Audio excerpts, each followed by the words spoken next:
तो दोस्तों आज हम बात करने वाले हैं दो बड़ी मूवीज की जिन्हें रिलीज हुए अभी एक सप्ताह ही हुआ है। Coolie and war 2।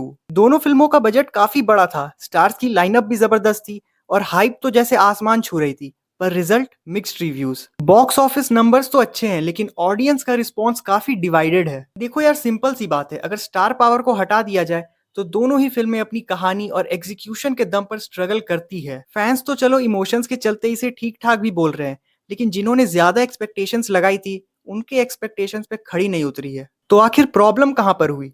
अब देखो यार, जो सबसे पहली चीज दिमाग में आती है वो है क्लैश। अब तुम कूली की बात करो या फिर वॉर 2 की, दोनों ही मूवीज इतनी स्टार स्टडेड, इतनी हाइप्ड मूवीज थी, और जब दोनों आमने सामने आए तो भाई नुकसान दोनों का हुआ। इसमें कोई दो राय नहीं है कि दोनों ही फिल्मों ने अपनी ओपनिंग डेज पर काफी अच्छी कमाई की। जहां कूली ने 150 करोड़ के आसपास कमाई की, अगर वहीं ये क्लैश नहीं हुआ होता तो ये फिल्म 200 से 250 करोड़ तक भी पहुंच सकती थी। और यही कुछ हाल वॉर 2 का भी था। अगर ये सोलो रिलीज होती तो ये मूवी भी आराम से वर्ल्ड वाइड 150 करोड़ के आसपास कलेक्ट कर लेती। अब देखो यार, जब दो इतनी बड़ी मूवीज एक ही दिन पर रिलीज होती है तो जाहिर सी बात है सभी ऑडियंस ऐसी नहीं होती है कि वो दोनों ही मूवीज एक ही दिन में देख ले। हाँ, प्लान ये रहता है कि आज ये देखेंगे कल दूसरी देख लेंगे, इस कारण कहीं ना कहीं पे इम्पैक्ट तो पड़ता है।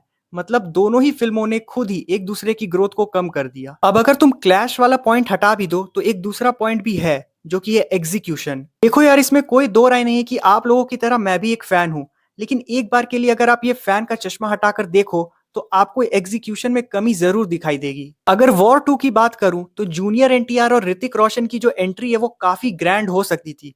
वीएफएक्स में भी भाई कहीं ना कहीं प्रॉब्लम तो थी। स्क्रीन पर सब कुछ जो है वो थोड़ा सा आर्टिफिशियल लग रहा था। वहीं अगर मैं कूली की बात करूं तो इसमें कोई दो राय नहीं है कि कूली काफी इंप्रेसिव थी।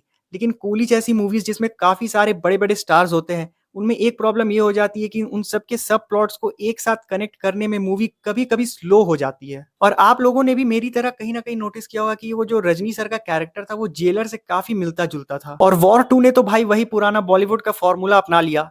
दो दोस्त बचपन में बिछड़ना, दुश्मन बन जाना, मिलना, एक साथ आना और सब कुछ सॉर्ट आउट हो जाना। वो जो एक फ्रेशनेस की उम्मीद की जाती है ना भाई, वो कहीं ना कहीं मिसिंग थी। एक बात जो मैं जानता हूं कि आप सब लोग मुझसे एग्री करेंगे कि भाई जब भी हम किसी सिनेमैटिक यूनिवर्स की बात करते हैं तो उसमें से जो भी मूवीज रिलीज होती है उसमें हमें ये एक्सपेक्टेशन रहती है कि उस मूवी में पिछली मूवीज के जो कैरेक्टर्स है वो इंट्रोड्यूस हो। और जब मैं इंट्रोड्यूस की बात कर रहा हूं तो यहाँ पर मेरा मतलब है कि उन कैरेक्टर्स का यहाँ पर कुछ इंपॉर्टेंट रोल हो जो थोड़ा सा लंबा तो हो यार। फॉर एग्जाम्पल, आप टाइगर या पठान को इंक्लूड कर देते, या फिर वॉर 1 से आप टाइगर श्रॉफ का कुछ कनेक्शन इसमें दिखा देते, भाई ये ऑडियंस का क्रेज अलग लेवल पर ले जाता है। पर वहीं वॉर 2 में स्पाई यूनिवर्स का कनेक्ट सिर्फ एंड क्रेडिट्स तक था। बॉबी देओल का कैमियो और अल्फा का सेटअप, भाई इस तरह से कोई सिनेमैटिक यूनिवर्स नहीं होता है। और वहीं अगर हम कूली की बात करें तो लोगों को काफी उम्मीद थी कि ये एलसीयू का पार्ट होगा, लेकिन भाई लोकेश कनगराज ने इस चीज को बिल्कुल डिनाई कर दिया। यानी कि कूली जो है वो एक स्टैंड अलोन मूवी है, और अगर आप इसी पर्सपेक्टिव से अगर आप मूवी को एंजॉय करेंगे तो भाई मजा आएगा। एक चीज जो मुझे बिल्कुल भी समझ में नहीं आई वो ये थी कि भाई कूली को क्या सोचकर ए रेटिंग दी गई।